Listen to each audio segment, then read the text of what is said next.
तुम्ही प्रामाणिक आहात. कधी चुकूनही तुमच्याकडून कुणाचं काहीच वाईट झालेलं नाही. एवढं असूनही लोक मात्र तुमचा वेळोवेळी गैरफायदा घेतात आणि देव मात्र हे सगळं उघड्या डोळ्यांनी पाहून त्याबद्दल काहीच करत नाही का? कधी-कधी आपल्याला असं वाटायला लागतं, की देवाने बनवलेल्या या जगात फक्त अंधार आणि अन्यायच भरलेला आहे का? कारण ज्यांनी तुम्हाला रडवलं ते मात्र आज मजेत फिरत आहेत आणि त्यांना सुखी पाहून आपल्याला मात्र त्रास व्हायला लागतो. आपल्या मनात हाच विचार येतो, की माझं नेमकं चुकलं तरी कुठं? या व्हिडिओमधून आपण पाहणार आहोत, की कर्माचं चक्र कसं फिरतं आणि देवाचा न्याय मिळण्यासाठी उशीर का होत असतो. व्हिडिओ खूप महत्त्वाचा आहे, त्यामुळे शेवटपर्यंत नक्की पहा. लोक तुमचा गैरफायदा का घेतात? भोळेपणा आणि मूर्खपणा या दोन्ही गोष्टींकडे पाहून आपल्याला कधी-कधी त्या दोन्हीही सारख्याच वाटू शकतात. पण त्या दोन्हीत खूप मोठा फरक असतो. सज्जन व्यक्ती असणं म्हणजे एक असा माणूस जो कधीच कुणाचं वाईट करणार नाही.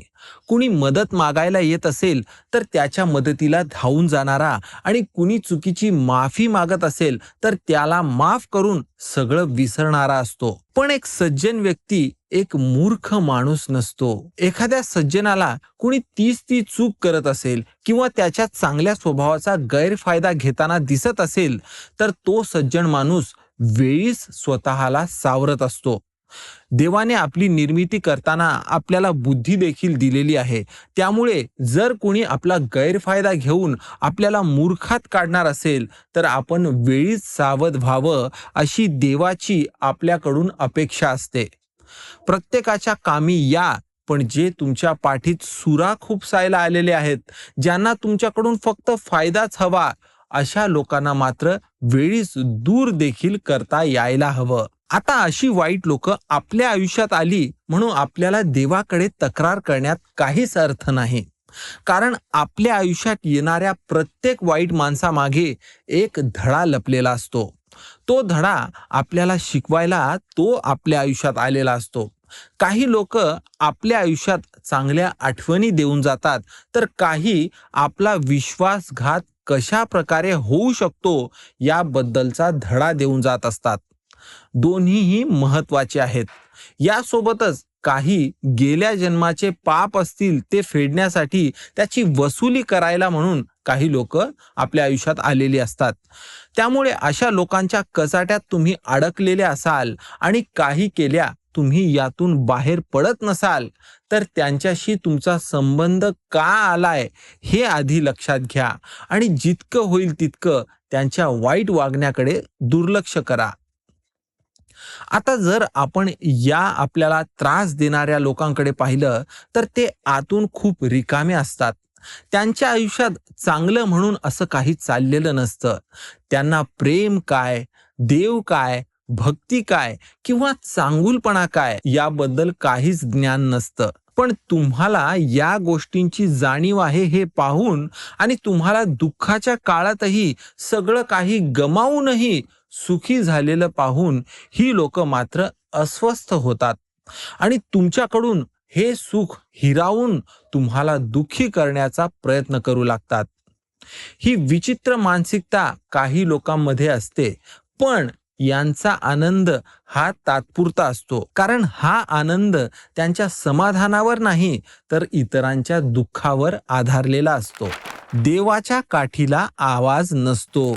मानवांच्या या जगात एखाद्याने गुन्हा केला की त्याला न्यायालयात नेऊन त्याच्या विरोधात पुरावे दाखल करावे लागतात आणि समोरच्याचा गुन्हा हा प्रूव्ह करावा लागतो. तेव्हाच त्याला कठोरातली कठोर शिक्षा सुनावली जाते. पण देवाच्या कोर्टात मात्र तसं नसतं.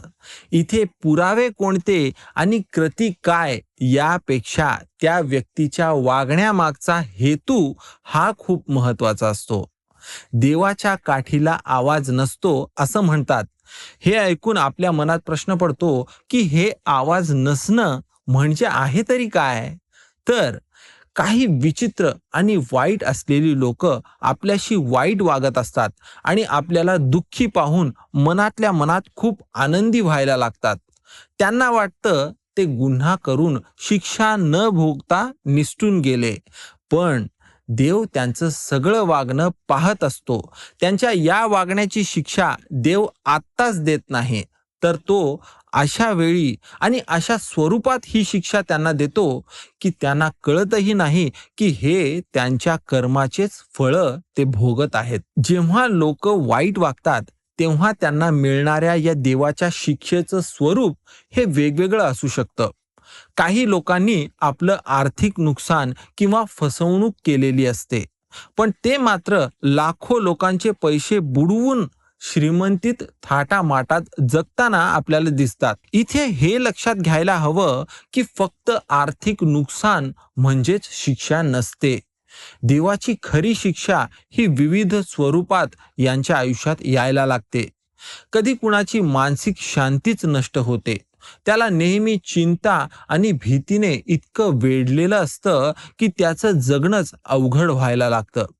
कधी कुणाच्या घरात आजारपणच आलेला असतो, काहींची मुलं बाळ मोठी होऊन त्यांना त्रास द्यायला लागतात, किंवा कुण्या माणसाची समाजात त्याने निर्माण केलेली खोटी आब्रूच अचानक निघून जाते. जी लोक इतरांचा विश्वासघात करतात त्यांना भविष्यात देव कधी ना कधी या कर्माची शिक्षा देतच असतो.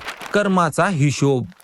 आपल्याला कर्माच्या बाबतीत एक गैरसमज असतो की एखाद्याने पाप केला की लगेच त्याला त्याची शिक्षा मिळायला हवी.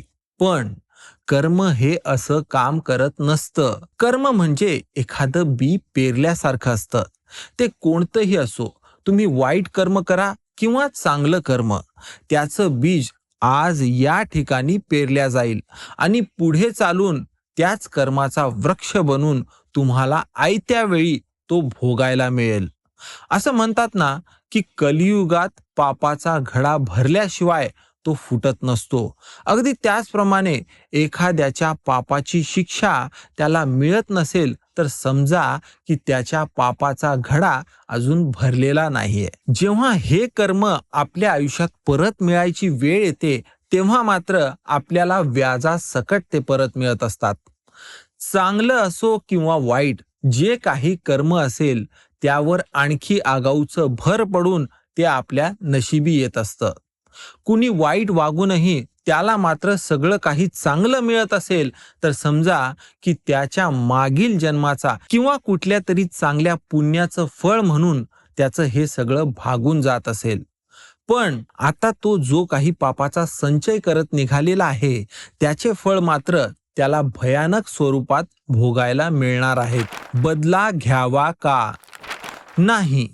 जर या प्रश्नाचं उत्तर एका शब्दात हवं असेल तर ते नाही असंच असेल. कारण बदला घेणं म्हणजे इतरांचं नाही तर स्वतःचंच नुकसान करणं असं होईल. जेव्हा तुम्ही बदला घेण्याचा विचार करता तेव्हा तुम्ही तुमची सगळी सकारात्मक ऊर्जा नष्ट करत असता. जेव्हा कधी तुम्हाला दुसऱ्याचं काहीतरी वाईट करायचं असेल तेव्हा आधी तुम्हाला स्वतःच्या आयुष्यात वाईटपणा आणावा लागतो. जर इतरांवर कोळसा फेकायचा असेल तर आधी स्वतःचे हात काळे करावे लागत असतात. अगदी तसं. पण या उलट तुम्ही इतरांचं वाईट करणं किंवा त्याबद्दल विचारच करणं थांबवला आणि सगळं काही देवावर सोपवलं तेव्हा देव स्वतः तुमच्याकडून ही लढाई लढायला लागतो. तुम्ही या वाईट करणाऱ्या माणसाला कितीही मोठी शिक्षा दिली असती तरी तिच्यात काहीतरी मर्यादा असली असती. पण जेव्हा देव शिक्षा द्यायला लागेल तेव्हा त्याच्या मर्यादा ह्या आपल्या कल्पनेच्याही पलीकडच्या असतात. इतर लोक वाईट वागतील, आपलं वाईट करतीलही, पण त्यांच्या कर्माचा किंवा त्यांना शिक्षा होईल का याबद्दलचा विचार करण्यापेक्षा आपण जर आपल्या प्रगतीवर, आपल्या अध्यात्मावर लक्ष केंद्रित केलं तर नक्कीच आपला खूप मोठा फायदा होऊ शकतो. तुम्ही मिळवलेलं यश, तुम्ही मिळवलेली मनःशांती आणि देवाची भक्ती हीच त्या लोकांसाठीची खूप मोठी चपराक असेल. तर मित्र हो, देवाचं तुमच्याकडे बिलकुल लक्ष नाहीये असं अजिबात नाहीये. तो सगळ्यांचा हिशोब लिहून ठेवतोय. तुम्ही फक्त धैर्य मिळवून चांगल्या मार्गानेच चालण्याचा प्रयत्न करा. योग्य वेळ आली की न्याय नक्की मिळेल. तुमचं ज्या देवावर विश्वास आहे त्याचं नाव मला कमेंटमध्ये नक्की सांगा. धन्यवाद मित्र हो.